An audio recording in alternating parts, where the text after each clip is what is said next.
We buy the plants, we get the ground ready. We're waiting for 2 or 3 months. When we finally get it there, we've been waiting the whole season to make money, and then you could just get a hailstorm, clean you up.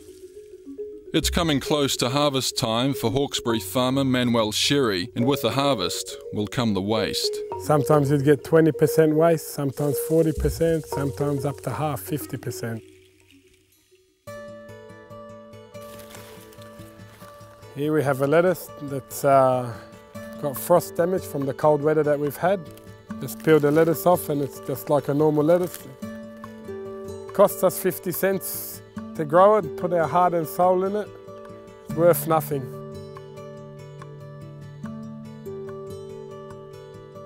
We do get frustrated with the supermarkets, but we have to try and stick by their guidelines because we have to try and match their spec. Horticulture Australia says about a quarter of food produced here never leaves the farm. This is our kale. Size is a bit too short, not good for the market, so it goes to waste. No good. But now there's at least some relief for farmers like Manuel. Who says you're not eligible for supermarkets? Who? You gotta start believing in yourself. This is Ugly Food French style, introduced last year by the Intermarché supermarket chain, then picked up nationwide here by Woolworths and New South Wales retailer Harris Farms. It's hardly hideous, but discounted by up to 50%. It's just come up to a year now, and we're really excited because we've just ticked over 2 million kilos of food saved from waste. The 2 million kilos is about 50 semi-trailers full of food. We started in November 2014. Since launching, we've actually turned over 16,000 tonnes of Odd Bunch that typically wouldn't make it into our supermarkets just due to physical imperfections and the specifications that we had previously had. Compared to total sales of fruit and veg, those quantities aren't large. We wouldn't be talking 10%, it would be in the single digits in fruit and veg. Woolworths sells about a third of Australia's fruit and vegetables. Ugly Food accounts for just 1% of that turnover, but it is slowly growing and can make a difference. It'll make up to 20 or 30% difference. It'll help, it just helps you get back your expenses. It's kind of thin, it's not round, it's kind of funny shape, and it's quite pale in colour. And I compare that to a regular pink lady apple. That one's selling at $3.99 a kilo and this one's selling at $1.99 a kilo. I don't really mind buying imperfect vegetables, especially if they're discounted. For me, the price doesn't worry me. It's the same. Just got to eat your mark. It's not because you got a birthmark on your face or whatever, you're a bad person. You know.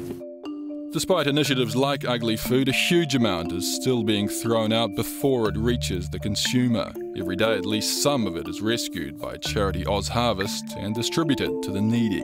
We'll pick up anything that's edible, basically. The most common food would be fruits and vegetables, and that's what we aim for most of the time as well. It's not quite pretty enough, it's not quite bright coloured enough. The retailer might think that we don't want to buy that. The amounts are staggering, totally staggering. Aesthetics is the main thing why food is being thrown out. Some of the produce, probably just doesn't look like people expect it to look, I'd say. Oz Harvest is only collecting about 4 million kilos of food. I can tell you that there's still millions of kilos that we're not tapping into. Writing with Oz Harvest also reveals that there may be strong commercial reasons inhibiting the growth of ugly food. There's a limit to how much you can sell off as ugly but interesting produce only a mother could love kind of stuff, until a point at which it's taking sales away from your first class sales, where you make top dollar. So I mean, as mercenary as that sounds, if you start selling stuff to people that takes away from your premium sales, you're in a suboptimal position. It's not ideal. Every single retailer absolutely wants to sell their top produce at top price. So of course there is a conflict endemic in the issue of bringing in food that is cosmetically ugly and therefore is sold at a lower price.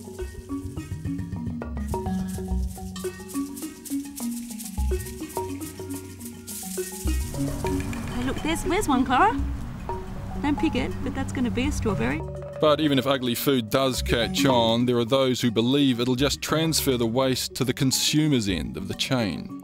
Everybody should be eating ugly food, but ugly food should not necessarily be cheaper food. What we're dealing with is a society that's got a food waste issue because we've got an overconsumption issue. So the cheaper something is, the more we're likely to buy it and the less we're likely to value it. Every year, Australian households throw out around $1,000 worth of food, about a fifth of the food they buy. 1/3 of this is fresh food. I think it would be fantastic if supermarkets actually stocked ugly food as normal food. Realistically though, it'll be a long time before supermarkets lower their top price specifications. We wouldn't lower to get closer to the odd bunch. There's customers that have an expectation of good quality produce when they walk into our supermarkets.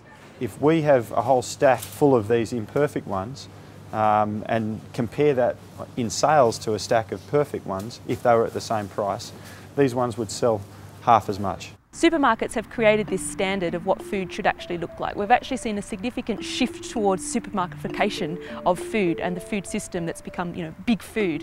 So they've actually changed the way food looks, but then they continue to blame the consumer for expecting food to look that way and for wanting to pay, certain prices for food that looks a particular way. I don't know, I guess you kind of eat with your eyes. So, you see it and it looks great, it looks, fresh and sort of vibrant and looks enticing, and you kind of want to grab some. We as consumers need to be less fussy. We need to take a stand and say, we want our produce as it grows. We don't want produce that's just been made to fit straight on shelves. And definitely, there is a huge responsibility on the retailers. Globally, the UN estimates that 1.4 billion hectares, nearly 30% of the world's agricultural land, is being used to produce food that just gets wasted, each year using up 170 trillion litres of water, enough to fill Lake Geneva 3 times. Ultimately, it's this sort of gross inefficiency rather than consumer and retailer tastes which could end up dictating the long-term popularity of ugly food. I think over time the resources that are chewed up in the production, as they become scarcer, will become more expensive. Therefore the food itself becomes more expensive, therefore there'll be more of an economic reason to utilise all of the food that's produced. If that is the case, for Manuel Sherry, that time simply can't come soon enough. You put a lot of work and effort to it and you don't get rewarded sometimes. And like the people who are buying it don't really understand because they haven't been through it. They're looking always for the better stuff. But if they understand to buy our imperfect stuff, it really helps us.